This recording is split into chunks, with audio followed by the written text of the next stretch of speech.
제가 초, 중, 고등학교를 다닐 때는요, 학생들의 성적 평가 기준이 상대 평가였습니다. 그래서 수학이 몇 점이냐, 영어가 몇 점이냐 중요합니다만은 그거 중요하지 않습니다. 왜냐하면 수학을 100점 만점에 99점 받아도 100명 중에 99점 받은 애가 99명이면 저는 몇 등입니까? 2등이고 꼴등인 것입니다. 그래서 저희 어릴 때는 부모님들이 몇 점 받았는지도 물어보지만 너 반에서 몇 등 했는지 물어보잖아요. 요즘은 그 성취평가, 그래서 학생들의 성적이 아닌 학생들의 그 성취도를 보자. 그래가지고 성적표가요 굉장히 복잡합니다. 그래서 몇 등인지 몰라요. 부모님들은 이 성취평가서를 보면서 이게 도대체 무슨 말인지 모릅니다. 그런데 더 놀라운 것은 학생들은 자기가 반에서 몇 등인지 압니다. 그리고 자기 정기에서 몇 등 하는지 아는 것이죠. 이런 상대평가는 학문과 자신과의 싸움이라는 이 교육의 본질을 이탈하게 되는 것이죠. 그러다 보니까 공부를 하는데 누구와 경쟁합니까? 학문과 수학과 경쟁하는 게 아니라 옆에 친구와 경쟁하고 다른 사람들과 경쟁하는 안타까움이 있는 것을 보게 됩니다. 평가 기준에 따라서 누구의 입장, 누가 평가에 따라서 또 1등이 될 수도 있고 꼴찌가 될 수도 있고 인생이 달라질 수 있는 것이죠. 제가 진해에서 오래전에 10대 라면 할 때 한 청년이 군인 아저씨가 휴가를 받아서 저에게 왔어요. 와가지고 경례를 하는 거예요. 중성 경례를 하는 겁니다. 왜? 저는 처음 봤거든요. 처음 봤는데 이 친구하고 잠깐 이야기를 나눠보니까 이 친구가 군에 있을 때 내가 첫 휴가를 가면 반드시 진해에 있는 석동공원에 10대 라면에 꼭 가봐야 되겠다. 그렇게 결심을 했답니다. 그 이야기를 들어보니까 이 친구가 고등학교 다닐 때 자기 인생의 바닥을 치고 있었다는 거예요. 어느 누구도 자기를 인정해 주지도 않고 내 인생은 끝장났다. 그렇게 살고 있을 때에 우연하게 공원에서 라면을 나눠주는 것을 보게 되었고, 그래서 그 라면을 나눠주는 이제 저랑 만나서 이런저런 이야기를 나눴는데 제가 그 친구한테 그랬답니다. 저는 그 친구가 그 라면 한 번 먹었거든요. 잘 모르겠어요. 한 번 먹은 이 친구가 제가 그랬다는 거예요. 목사님이 저한테 너 참 잘생겼다. 너 참 대단하다. 너 앞으로 보니까 잘 될 것 같다. 이렇게 이야기했는데 그 친구는 그 말이 너무 충격적이었고 그 친구 인생에서 터닝 포인트가 됐다는 거예요. 그래서 그 친구가 그때부터 다시 공부를 시작하게 되었고 대학도 가게 되었고 군대도 가게 되었는데 지금까지 자기가 여기까지 온 것을 바라볼 때에 제가 자기를 평가해준 그 평가가 자기 인생을 살렸다. 그래서 저를 찾아왔다. 그런 이야기를 제가 들은 적이 있습니다. 누군가의 평가는 우리를 살리기도 하고 누군가의 평가는 때로는 누군가를 죽이기도 한다는 것을 보게 되는 것이죠. 오늘 예수님은 하나님 나라를 설명하면서 포도원 주인과 일꾼이라는 이 비유를 통하여 하나님 나라를 말씀하고 있습니다. 포도원 주인은 인부들에게 임금을 계산합니다. 그리고 포도원 주인은 인부들을 선발하는데 그 계산법이 세상 계산법과 다른 것이죠. 그래서 오늘 말씀의 제목이 이렇습니다. 왕의 계산법을 알면 왕의 나라가 보입니다. 한번 따라합시다. 왕의 계산법을 알면 왕의 나라가 보입니다. 네, 우리 첫 번째로 볼 것은 왕의 계산법으로 다음 문단 주세요. 왕의 계산법으로 채용 기준을 계산하면 왕의 나라가 보인다는 것입니다. 채용 기준이 다르다는 것이죠. 포도원 주인은 우리 하나님이십니다. 포도 하나님은 자신의 포도원과 같은 이 땅에 하나님 나라를 세워가기 위해서 일꾼을 채용하십니다. 오늘 본문에 보면 많은 일꾼을 데려오지요. 1세기의 유대인들의 시간과 우리의 시간은 다릅니다. 제가 잘못 써놨는데 유대인 1시는 한국 7시입니다. 그래서 아침 7시가 되면 해가 떠오르는 1시. 3시는 9시, 그리고 6시는 6시는 낮 12시, 제9시는 오후 3시, 제11시는 제11시는 오후 5시를 말하고 있는 것입니다. 그래서 5시, 6시에는 일을 멈추게 되는 것이죠. 하나님께서 하나님 나라를 세워가는데 얼마나 많은 일꾼이 필요한지 아침 7시부터 아침 9시에 또 낮 12시에 오후 3시에 일하기 마치기 전 1시간 전인 오후 5시에도 일꾼을 부르시고 그들을 채용하는 것을 보게 되는 것입니다. 당시에는 이 일할 곳이 적었습니다. 굉장히 경제적으로 어려웠기 때문에 일할 사람은 정말 많았습니다. 그런데 일할 곳을 적었습니다. 그러니까 당신은 이런 겁니다. 좋은 사람들을, 열심히 일한 사람들을 선발해서 뽑아서 그리고 일꾼으로 채용하는 시절이었습니다. 그런데 우리 주 예수님은 어떻게 포도원 주인이 사람들을 채용한다고 말하고 있습니까? 우리 1절에 보시면 포도원 주인이 이른 아침 제1시에 해가 떠오르는 것과 함께 부지런하게 일하러 나온 사람들을 채용하는 것을 보게 됩니다. 그리고 그 사람들이 2절에 보니까 그 사람들에게 한 대량씩 급여를 주겠다고 말씀을 하고 있는 것입니다. 그리고 난 다음에 또 보니까 포도원 주인이 날이 밝은 지 3시간이 지난 제9시에 장터에 놀고 있는 사람들을 그들을 데리고 오는데 그들이 왜 놀고 있겠습니까? 이스라엘도 우리나라와 비슷해서 인력시장이 제1시 7시에 다 끝납니다. 8시 되면 일할 사람들 다 일하러 가고 나머지 사람들은 일할 수 없는 사람들, 아이고 이 사람은 아이고 저 사람은 체격이 약해가지고 보니까 몸이 비실비실하니까 일 못하겠어. 그래서 일 안 하는 사람, 일할 수 없는 사람만 남아있는데 포도원 주인이 아침 9시에 가가지고 그 사람들을 데리고 오는데 그 사람들이 뭐요? 장터에서 놀고 있더라. 그렇게 말씀하고 있는 것입니다. 다시 말하면 이 9시에 나온 사람들은 일하러 온 사람들이 아니라 뭐요? 놀러 온 사람들이에요. 노는 게 더 좋은 거예요. 먹고 살기 힘든 때였습니다. 예수님 시절에는 제가 문헌에 보면 하루에 한 끼 먹는 사람들이 그나마 별로 그러니까 한 끼 먹으면 다행인 거예요. 로마인들은 2끼 먹었다. 그러니까 한 끼도 먹지 못하는 사람들이 많았다는 거예요.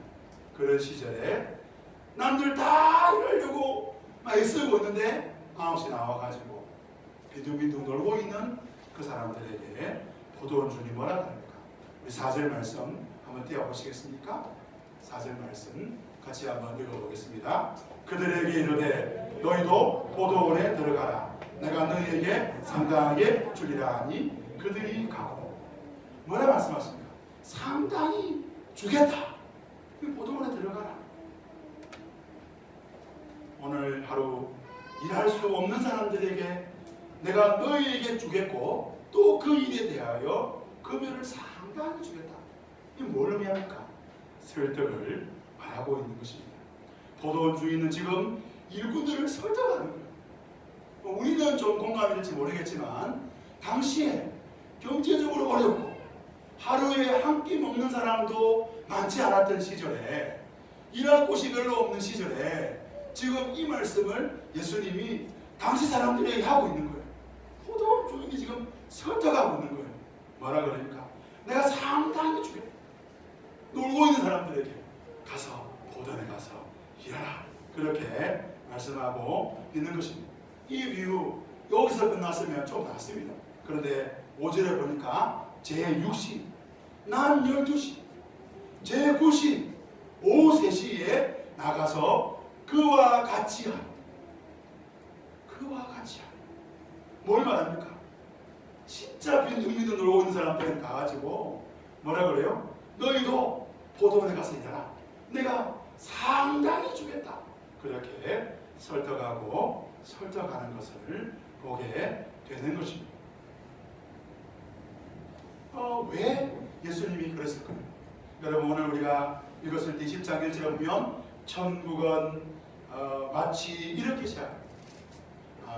우리 마가복음에서는 하나님의 나라라고 설명하고 마태복음은 천국이라고 설명합니다. 여기서 말하는 천국은 죽어서 가는 천당을 말하지 않습니다. 여기서 말하고 있는 천국은 마가복음에서 말하는 하나님 나라와 똑같은 겁니다. 그런데 왜 마태는 하나님 나라를 하지 않을까요? 제가 우리 성경 간통에서 자주 인용하지만 마태는 유대인들에게 보낸 편지이기 때문에 유대인들은 하나님이라는 이름을 직접 사용하는 것을 싫어합니다. 그래서 천국, 하늘의 나라라고 말하고 있는 것입니다. 하늘의 나라, 하왕의 나라는 채용 기준이 다른 것이죠. 우리 6절 말씀 같이 한번 읽어보겠습니다. 6절, 7절입니다. 같이 읽어봅시다. 시작. 제11세로 나가보니 서 있는 사람들이 또 있는지라. 이르되 너희는 어찌하여 종일토록 놀고 여기 서 있느냐. 이르되 우리를 품꾼으로 쓰는 이가 없음이다. 이르되 너희도 포도로 들어가라 하니라. 제11시는 오후 5시입니다. 유대인들은 신명기 24장 15절 말씀을 근거해서 하루 일한 사람은 그 품삯을 하루 그날 당일날 지불하는 이 말씀을 인용해서 6시 해가 지기 전에는 일을 반드시 그만두게 되어 있습니다. 그러면 오후 5시 해 지기 전 1시간 전에 그 사람들을 데리고 와서 보도원에 일했다. 그 말은 무엇을 말합니까? 1시간도 일할 수 없는 사람들입니다. 그들에게 그 보도원 주인이 뭐라 그럽니까? 너 왜 여기 서 있느냐? 6절에 너희는 왜 종일토록 놀고 있느냐? 그는 뭐라 그래요? 아이고 우리들이 그렇게 됐네요. 이게 아니라 뭐라 그래요? 우리를 품꾼으로 쓰는 이가 없나? 뻔뻔해도 너무 뻔뻔한 거예요. 아니 이런 말하면 안 되는 거예요. 정말로 놀기로 작정한 사람들. 그런데 보도원 주인이 뭐라 그래요? 그 사람들에게 너희도 가서 보도원에 가서 일하고 말하고 있는 것입니다. 주인이 호통치지 않습니다. 주인이 뭐라고 말하지 않습니다. 주인은 뭐라 그럽니까? 아침에 7시에 만난 사람이나 9시에 만난 사람이나 오후 3시에 만난 사람이나 5시에 만난 사람이나 똑같이 일할 기회를 주고 그들에게 너희도 포도원에 들어가라고 말하고 있는 것입니다. 왕의 나라는 채용 기준이 다릅니다. 여러분 왕의 나라가 어떤 나라입니까? 위대한 나라. 세상과 비교할 수 없는 위대한 나라입니다. 여러분 하나님 나라가 어떤 나라입니까? 세상과 비교할 수 없는 최고의 나라지 않습니까? 그 위대한 나라의 사람들을 뽑을 때 어떤 사람들을 뽑아야 됩니까? 저는 대기업에 들어간 우리 청년을 제가 만난 적이 있습니다. 이 청년이 그 기업에 들어가려고 토익 시험 굉장히 준비 많이 했습니다. 그래 그 시험 치고 저는 그 토익 시험 치고 이제 막 이래가지고 학교 간 줄 알았더니 1차, 2차, 3차, 4차까지 시험을 치고 합격을 하는 거예요. 야, 깜짝 놀랐어요. 그때마다 목사님 이번에 1차 시험 치는데 2차 시험 치는데 그 대기업도 그렇게 사람을 뽑는데 정말 막 힘충 면접하고 그래서 뽑는데 신중하게 뽑는데 하나님 나라 위대한 왕의 나라 이 땅에 하나님 나라를 세워갈 위대한 사람들을 뽑으려면 어떻게 뽑아야 됩니까? 9시에 아침 7시에 나오는 그 사람들 100대1 경쟁률 해가지고 그 중에 100명 중에 1명을 뽑아야 된다고 예수님 말씀해야 되는 게 옳지 않겠습니까? 근데 예수님 뭐라 그럽니까? 아침 7시도 가서 그리고 9시도 가서 일하자고 오후 12시, 오후 3시 1시간밖에 안 남았는데 5시도 가서 같이 일하자고 말하는 것입니다. 저는 이 말씀을 묵상하면서 아둘람 군이 떠올랐습니다.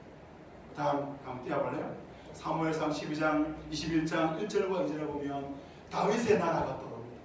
하나님께서 다윗의 나라를 시작하실 때 그 위대한 다윗의 나라를 시작할 때 그 초창기 멤버가 누구냐? 2절에 보니까 환난당한 자, 그 아둘람 군에 환난당한 모든 자, 빚진 모든 자, 마음이 원통한 자, 그들의 그 400명의 그 사람들의 우두머리가 다윗이 되었고 그들을 통하여 하나님 나라 다윗 왕국을 이뤘던 것을 보게 되는 것입니다. 여러분 놀랍지 않습니까? 하나님께서 다윗 나라 어떤 나라입니까? 가장 위대한 나라 아닙니까? 제가 이스라엘 땅에 가니까 이스라엘 사람들의 국기가 다윗의 묘를 둡니다. 아직도 이스라엘 사람들은 가장 위대한 왕은 다윗이라고 해요. 그 다윗의 언약, 다윗의 나라에 어떤 사람들이 와야 되겠습니까? 가장 힘센 모든 자와 가장 돈 많은 모든 자와 가장 머리 좋은 모든 자가 다 거기에 모였는데 400명이었더라. 이게 정상 아닙니까? 환난당한 모든 자. 여러분 원통한 사람 만나보신 적 있습니까? 여러분 빚진 사람 만나보신 적 있습니까? 얼마나 자존감이 나는지 몰라요. 원통한 사람들 한번 살 한번 건드려 보세요. 그 원통함이 막 터져나와요. 그런 자들이 10명도 아니고 20명도 아니고 그 400명과 함께 하나님 나라를 세워가는 거예요. 여러분 보도원 그 일꾼이 보도원 주인이 보도원 일꾼들을 불렀을 때 어땠습니까? 아침 7시에 나온 사람들은 그래도 괜찮아요. 9시에 나온 사람은 뭐라 그래요? 그 3시에 나오고 5시에 나온 사람은 뭐라 해요? 우리를 쓰는 사람이 없어. 무슨 말입니까 이게? 제정신이 아닌 사람입니까?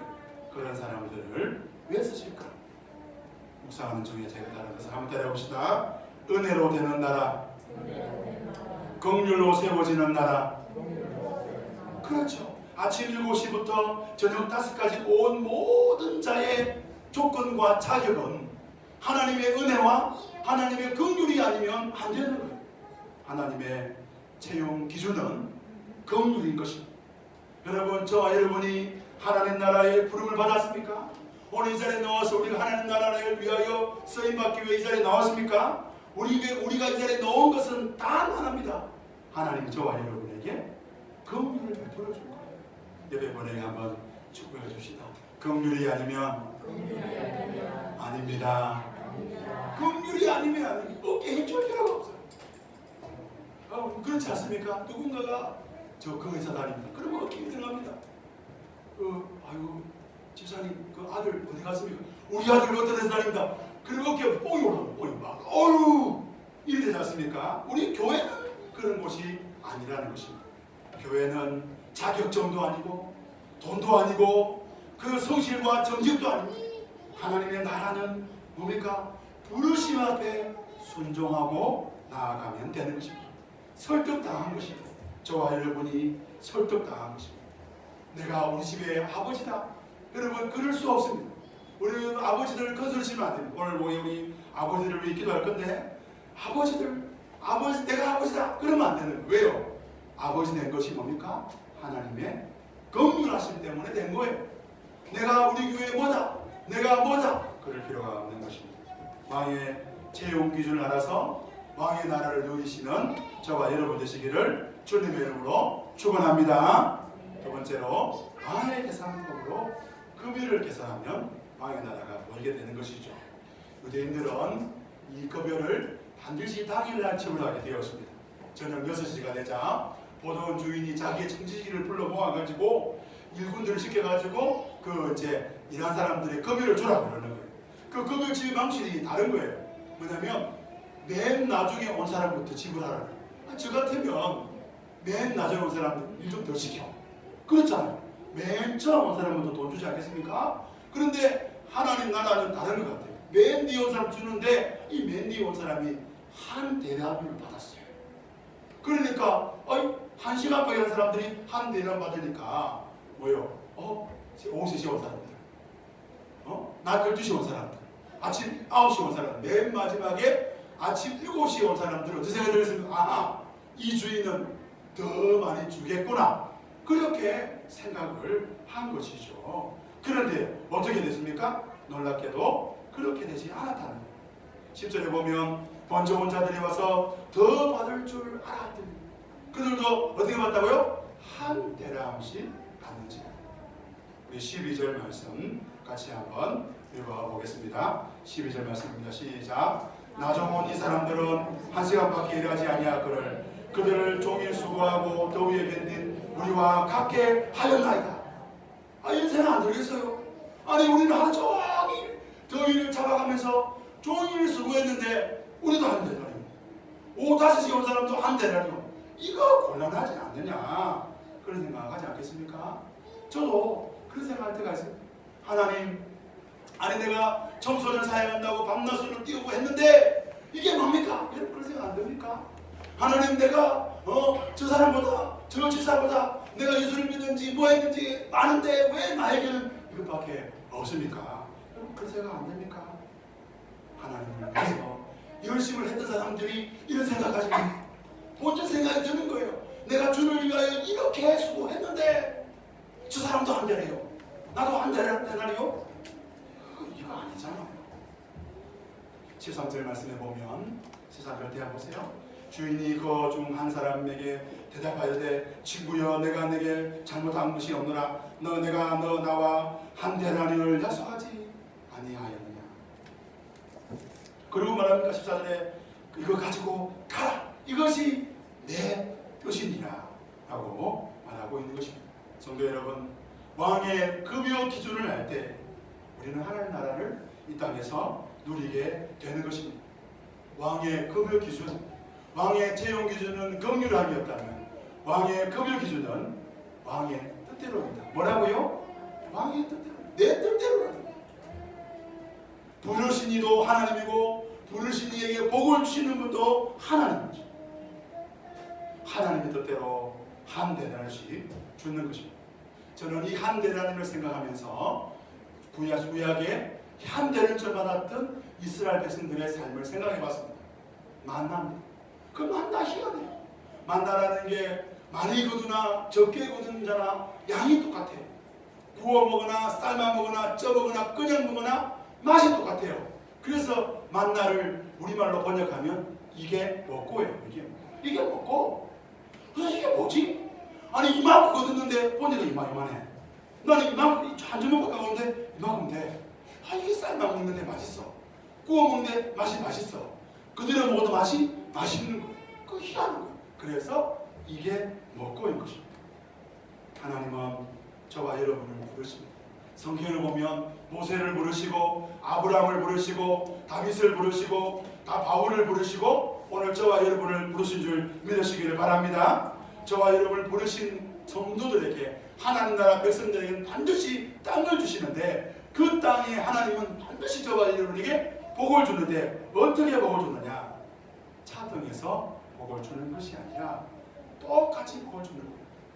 그런데 아니 목사님 똑같이 준다고요? 제가 보니까 박 집사는 자식들이 잘 됐던데요. 아니 김 집사는 결혼을 잘했던데요. 아니 문경구 목사님은 사모님 잘 만났던데요. 왜 저는? 여러분 그런 생각 안 들어요? 세상 기준에 보면 분명하게 차등된 것 같아요. 그런데 여러분 하나님의 계산법을 보면 우리는 다 똑같이 한 데나리온 받은 것이죠. 제가 이 계산법을 제가 어떤 선교단체를 통하여 배우게 됐는데 제가 말씀드리고 싶어요. 이 단체는 이렇게 하는 거예요. 어떻게 하냐면 자기 호주머니에 들어있는 이 돈만 자기 돈으로 계산하지 않는 거예요. 한 달치 자기의 사례를 계산하는 어떻게 계산하느냐? 예를 들면 이런 거예요. 내가 뭘 먹고 싶은데 누가 뭔가를 사준 거예요. 그것도 쓰는 거예요. 5,000원짜리 5,000원짜리 짜장면을 누가 사주셨는데 5,000원. 내가 길을 가는데 갑자기 어떤 성도가 나를 만나서 태워주는 거예요. 택시비 20,000원. 이렇게 적는 거예요. 적어서 계산을 해봤는데 하나님께서 자기들에게 주신 돈, 내 호주머니의 돈이 내 돈이 아니라 하나님이 나에게 주신 돈을 받더니 남은 풍성하고 넘치더라는 것이죠. 성도 여러분, 하나님은 저와 여러분에게 일용할 양식을 주시는 줄 믿으시기를 바랍니다. 저와 여러분에게 만나를 주신 줄 믿으시길 바랍니다. 우리는 다 한 대씩 받는 거예요. 만나예요, 만나. 이게 신비예요. 어떤 사람은 10대를 가진 것 같고 나는 한 대를 가진 것 같은데 놀라운 것은 그 사람도 밥을 먹고 살고 나도 뭐요? 밥을 먹고 산다는 거예요. 내가 가지고 있는 돈을 세상 기준으로 바라보면 얼마나 초라합니까? 난 이거밖에 없어. 이런 분들이 있어요. 얼마나 초라합니까? 여러분 믿음의 눈으로 보시길 바랍니다. 공중에 나는 새를 보라. 오늘 비었다 지는 들풀도 보라. 하나님이 그것들을 먹이시거늘 하물며 너희일까. 여러분 저와 여러분에게 하나님께서 충분하게 주시는 줄 우리가 믿어야 되는 것입니다. 그러면 그 충분한 금연을 바라보게 되면 우리는 하나님 나라를 가지게 되는 것이죠. 그래서 먼저 그의 나라와 그의 의를 구하면 뭐요? 이 모든 것을 뭐요? 너에게 더하신 줄을 믿으시기를 바랍니다. 그래서 마지막 세 번째로 한번 따라합시다. 왕의 계산법으로 믿음을 계산하면 왕의 나라가 보입니다. 오늘 우리 읽었던 이 보돈 비유, 천국의 마치 이 비유의 결론이 16절이에요. 우리 16절 말씀을 이해할 때 이 비유를 다 알 수 있어요. 16절 말씀 같이 한번 읽어보겠습니다. 시작. 이와 같이 나중된 자로서 먼저 되고 먼저 된 자로서 나중되리라. 마태복음은 유대인들을 향하여 쓴 복음서예요. 그러면 여기서 먼저 된 자, 그럼 누구예요? 바로 유대인들이에요. 자긍심이 하나님의 거룩한 백성, 선택받은 백성이라고 생각하는 그 유대인들, 그 먼저 된 자가 나중되고, 그럼 나중된 자가 누구예요? 나중된 자는 이방인들인 것입니다. 안 되는 사람, 그들이 먼저 된다. 이렇게 지금 우리 주께서 말씀하고 있는 것이죠. 한국교회는 이 말씀을 오랫동안 어떻게 했습니까? 나보다 예수를 믿은 지 얼마 안 되는 저 박집사가 새벽기도 갔다더라. 나중된 자가 먼저 되고 먼저 된 자가 나중되리라. 내가 나보다 신앙이 더 좋네. 우리 그렇게 바라보는데 그것이 아니라는 것입니다. 오늘 동시대를 살아가는 그리스도인 중에서 기독교, 보상주의, 공로의식, 그래서 하나님 나라와 상관없이 살아가는 사람들을 향하여 지금 말씀하는 거예요. 하나님 나라와 상관을 살아가는 성도들이라고 말하는 사람들의 가장 큰 특징이 뭔지였습니까? 나의 왕국이에요. 나의 왕국. 내 계산법으로 사람을 대하는 거예요.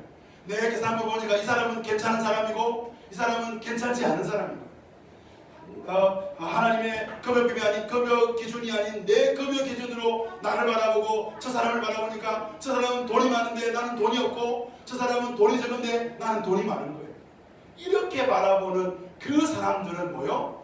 나중되리라 라고 말씀하고 있는 것입니다. 나는 괜찮은 사람이다.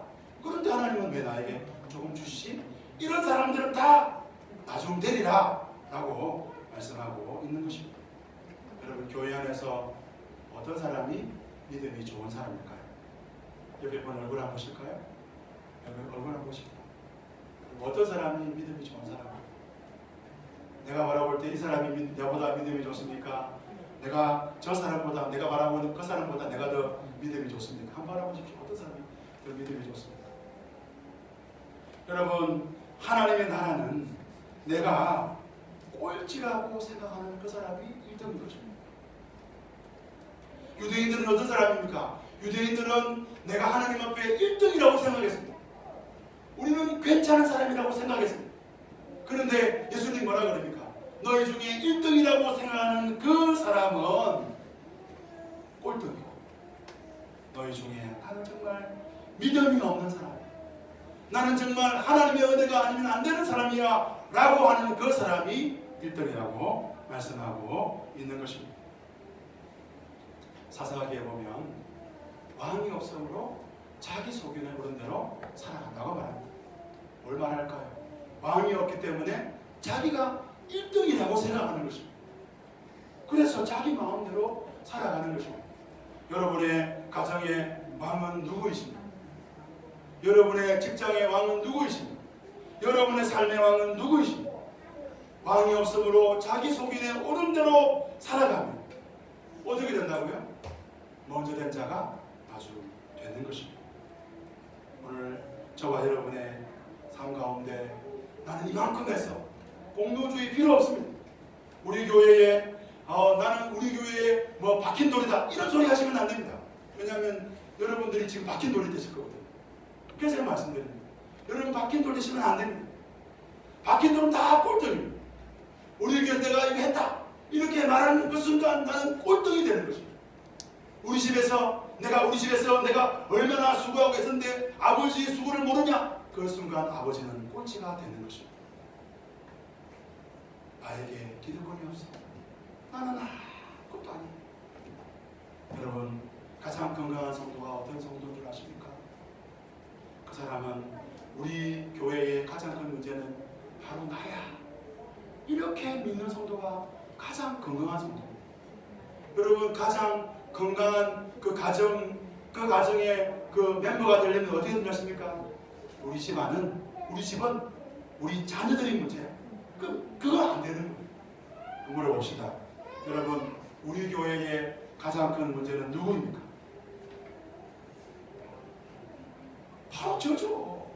저입니다. 그 저는 정말 이 말씀을 준비하면서 우리 교회의 가장 큰 문제는 나구나. 문경도 목사구나.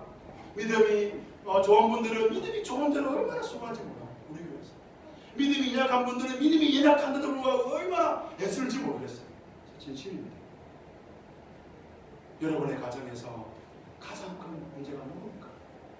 말씀해 보십시오. 우리 집의 가장 큰 문제가 누구예요? 그래서 문제인 거예요. 누굽니다. 그 순간 여러분의 가정은 회복되지 않는 거예요. 왜 우리 가정이 하나님 나라가 누리지 못할까요? 왜 여러분의 교회에서 하나님 나라를 누리지 못할까요? 왜 여러분의 일상에서 하나님 나라를 누리지 못할까요? 나만 기도하면 돼요. 나만 은혜 받으면 돼요. 나만 변화되면 돼요. 그러면 여러분의 나라 가운데, 여러분의 삶 가운데 하나님 나라가 임하는 줄을 믿으시기를 주님의 이름으로 축원합니다. 말씀을 뵙겠습니다. 하나님 나라 어떻게 임합니까? 하나님 나라는 나의 계산법을 내려놓을 때 임하게 됩니다. 사람을 대한 여러분 재용 기준을 내려놓으시기를 바랍니다. 여러분의 주신 그 은혜들, 여러분 급여에 대한 기준들을 내려놓으시기를 바랍니다. 그리고 여러분 자신을 다해서 여러분이 얼마나 믿음 없고 연약한지를 바라보시기를 바랍니다. 그러면 여러분 가운데 하나님 나라가 임하게 되는 것입니다. 더 내려오고 더 내려놓고 그래서 왕의 계산법으로 살아가실 때 여러분 가운데 하나님 나라가 임하시는 복된 성도들이 다 되시기를 주님의 이름으로 축복합니다.